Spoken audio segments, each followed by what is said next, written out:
Baker. Esa bebé te flow Yakuza.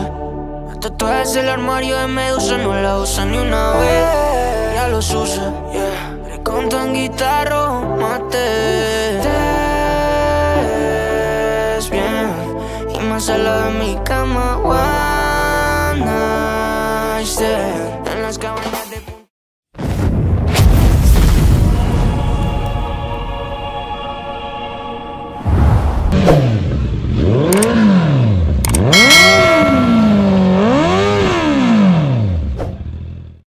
Yun, what's up guys? So nandito tayo ngayon sa Carscoot, no? Dito sa Makati branch nila. And dinala natin dito yung bagong motor na nabili natin and ipapaayos natin. So ito papakita ko sa inyo kung ano yung mga kasama doon sa pagkabili ko, no? Kung good buy ba to, tama ba yung presyo, and panalo ba ako dito or lugi. Alright, let's go.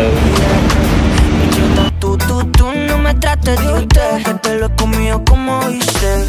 Esto va pa' YouTube, nuestra peli del set. No me digas que le guste. Te ves bien, no me sale de mi cama, one night stand. En las cabañas de Punta Cana, fluya, fluya, que ya invité a marihuana, fluya.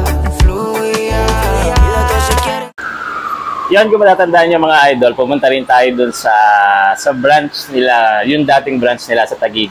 Doon natin dinala yung si Versys natin, nagpakabit tayo ng ilaw. And that was February 2023. And ngayon, napalitan na natin yung Versys natin. Pero adventure bike pa din na second hand. Ang nabili natin ay itong Yamaha Tracer 900. No? Hindi siya yung 900 GT. So, nandito tayo ngayon ulit sa bagong branch nila sa Makati para ipakabit yung ilaw. Tapos, meron tayong mga ipapaayos dito kagaya ng gulong.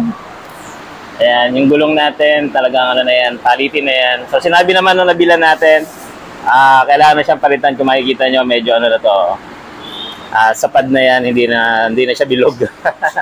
So, nabili ko siya sa halagang 520 mga idol, na ito ang kasama. No? May side pannier. Ayan, 18 liters bawat isa. So, total of 36 liters. Tapos, may kasama na rin siyang crash guard. Ayan, so crash guard yung kasama niya dyan. Tapos, ito sa atin na to. Galing to kay Versys. So, ito, kasama din to, yung GB box. Ayan, may mga kalmot lang na pusa kasi hindi na ginagamit. No? Ayan. Tapos, handguard. Siyempre, kasama yan. Ano pa ba ang kasama dito? Ayun, ang pinaka-importante talaga sa akin dito mga idol is ito, carbon tip Acra. Ayan, carbon tip Acra yan mga idol.